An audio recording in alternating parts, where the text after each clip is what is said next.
Welcome to social दुनिया। नमस्कार दोस्तों, कैसे हैं आप सब। दोस्तों, हंसना हमारे स्वास्थ्य के लिए बहुत ज़रूरी है। आज मैं आपको एक सेठ और सेठानी के नोक झोंक का व्यंग्यात्मक किस्सा सुनाती हूँ। लेकिन अगर आपने मेरा चैनल सब्सक्राइब नहीं किया है तो कृपया कर लीजिए, ताकि मेरी आने वाली हर वीडियो सबसे पहले आप तक पहुँच सके। तो आइए किस्सा शुरू करते हैं। एक पति पत्नी में तकरार हो गई। तो पति कह रहा था कि मैं सेठ हूँ और इस शहर के लोग इसलिए मेरी इज्जत करते हैं और तुम्हारी इज्जत केवल मेरी वजह से है। तो पत्नी बोली कि आपकी इज्जत मेरी वजह से है। मैं चाहूँ तो आपकी इज्जत 1 मिनट में बिगाड़ भी सकती हूँ और बना भी सकती हूँ। यह बात सुनकर सेठ को तैश आ गया। तो सेठ बोला, ठीक है, दिखाओ मेरी इज्जत खराब करके। दोस्तों, बात आई गई हो गई।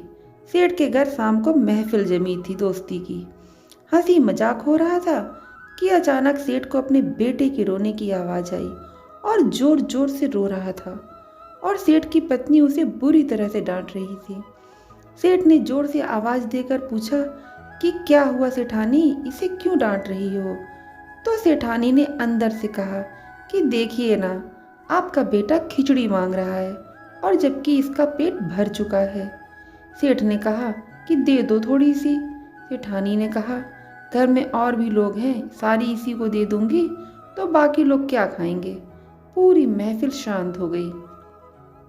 लोग कानाफूसी करने लगे कि कैसा सेठ है, एक जरा सी खिचड़ी के लिए इसके घर में झगड़ा होता है। सेठ की पगड़ी उछल गई। सभी लोग चुपचाप उठ के चले गए। घर में अशांति फैल गई। सेठ उठकर सेठानी के पास गया और बोला, मैं मान गया, तुमने आज मेरी इज्जत उतार दी। लोग भी कैसी कैसी बातें कर रहे थे, अब तुम यही इज्जत वापस ला कर दिखाओ। सेठानी बोली, इसमें कौन सी बड़ी बात है, आज जो लोग महफिल में थे उन्हें आप फिर से किसी बहाने से निमंत्रण दे दीजिए। ऐसे ही सेठ ने सबको बुलाया। बैठक और मौज मस्ती के बहाने सभी मित्रगण बैठे थे। हंसी मजाक चल रहा था कि फिर वही सेठ के बेटे की रोने की आवाज आई। तो सेठ ने आवाज देकर पूछा कि सेठानी, हमारा बेटा क्यों रो रहा है। तो सेठानी ने कहा, सेठ जी, ये फिर से खिचड़ी खाने की जिद कर रहा है।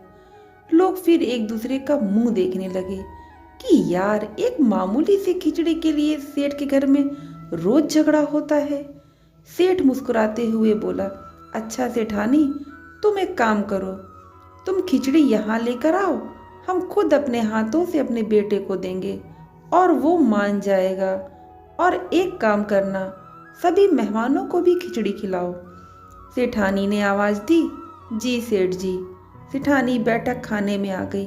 पीछे नौकर खाने का सामान सर पर रखकर आ गया।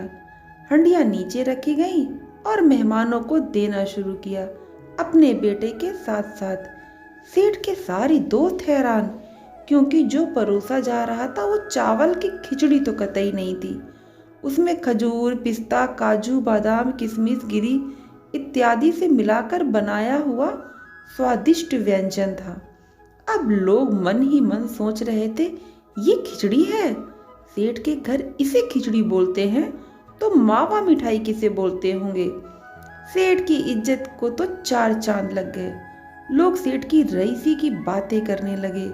सेठ ने सेठानी के सामने हाथ जोड़े और कहा, मान गया मैं, घर की इज्जत औरत बना भी सकती है और बिगाड़ भी सकती है। तो दोस्तों, जिस व्यक्ति को घर में इज्जत हासिल नहीं हो उसे दुनिया में कहीं भी इज्जत नहीं मिलती है। मोहब्बत साथ हो जरूरी नहीं, पर मोहब्बत जिंदगी भर हो ये बहुत ज़रूरी है। अगर आपस में निभ जाए तो श्रेष्ठ रिश्ता पति पत्नी का ही होता है। दोस्तों, आपको यह व्यंग्यात्मक किस्सा कैसा लगा? अगर आपको भी यह कहानी सुनकर चेहरे पर थोड़ी सी मुस्कुराहट आ गई हो तो कृपया वीडियो आगे शेयर जरूर करें। आप कौन सा किस्सा सुनना चाहते हैं, किस प्रकार की कहानी सुनना चाहते हैं, मुझे बताइए। इस कहानी से आपको क्या समझ आया, मुझे कमेंट्स बॉक्स में लिखें ज़रूर। बेस्ट 3 कमेंट्स को मैं अगले वीडियो में शेयर करूंगी। मेरे पिछले वीडियो मकर संक्रांति में बेस्ट 3 कमेंट किया है, सुनीता मिश्रा जी ने, थॉमस सॉल्वी जी ने और Vision Civil Engineering and Technology ने। वीडियो को लाइक और चैनल को सब्सक्राइब जरूर कीजिए। फिर मिलूंगी नई कहानी के साथ। धन्यवाद।